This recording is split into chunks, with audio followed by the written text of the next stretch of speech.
Sebelum itu, kita ketahui dulu apa itu perencanaan. Nah, perencanaan itu adalah penentuan proses organisasi untuk mencapai tujuannya. Sebelum perencanaan kita harus ketahui visi, misi, dan sasaran perusahaan. Nah, di PT Indofood, visinya tuh menjadi Total Full Solution Company dan misinya untuk terus meningkatkan karyawan, proses, teknologi, menghasilkan kualitas tinggi, inovatif, dan sebagainya. Dan sasarannya itu menciptakan persepsi pasar potensial terhadap produk baru, menargetkan pemasaran kepada rentang usia di atas 3 tahun, dan mengendali dan mengawasi pasokan bahan baku untuk domestik hingga internasional. Nah, baru masuk di tahapan perencanaan PT Indofood. Nah, yang pertama itu analisis situasi awal. Kita menganalisis analisis eksternal dan analisis internal untuk meneliti tren industri makanan, permintaan produk, dan internalnya itu mengevaluasi kemampuan internal seperti SDM, teknologi, dan kemampuan produksi, dan analisis SWOT, strength, weakness, opportunity, dan threat agar perencanaannya lebih matang lagi. Nah, yang kedua adalah penentuan tujuan strategis. Yang pertama menjadi pilihan utama produk makanan berkualitas tinggi, yang kedua mencapai persepsi pasar yang positif dan eksklusif untuk produk baru, dan yang ketiga memastikan rantai pasok yang efisien dan terkendali. Untuk tahapan yang keempat adalah pengembangan taktik dan rencana aksi.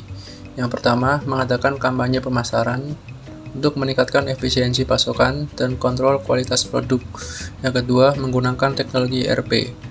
Tahapan yang kelima adalah implementasi strategi, seperti melatih dan mengembangkan SDM, meningkatkan sistem distribusi, dan penerapan sistem monitoring dan evaluasi. Lalu untuk tahapan yang keenam adalah evaluasi dan kontrol. Sebagai contoh, evaluasi kinerja produk dan penilaian efisiensi operasional. Untuk tahapan yang terakhir adalah tindak lanjut dan penyelesaian. Contoh yang pertama adalah pemantauan perubahan pasar dan perbaikan berkelanjutan. Strategi pemasaran. Segmentasi, targeting, dan positioning. Indomie secara spesifik melakukan segmentasi pasar dengan menargetkan seluruh lapisan masyarakat di Indonesia dan berbagai negara. Marketing mix, produk, place, price, and promotion. Produk, inovasi secara beragam memungkinkan Indomie memenuhi selera yang berbeda.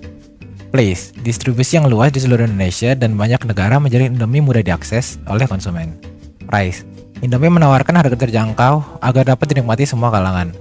Promotion, strategi promosi agresif dengan iklan di media cetak, elektronik, dan digital. Kolaborasi dan strategi internasional. PT Indofood menggunakan strategi lisensi di negara seperti Arab Saudi dan Nigeria, serta melakukan joint venture dengan perusahaan internasional seperti Asahi Group dan Nestle. Ini memperluas cakupan Indomie dan memungkinkan adaptasi produk yang sesuai dengan preferensi lokal di berbagai negara.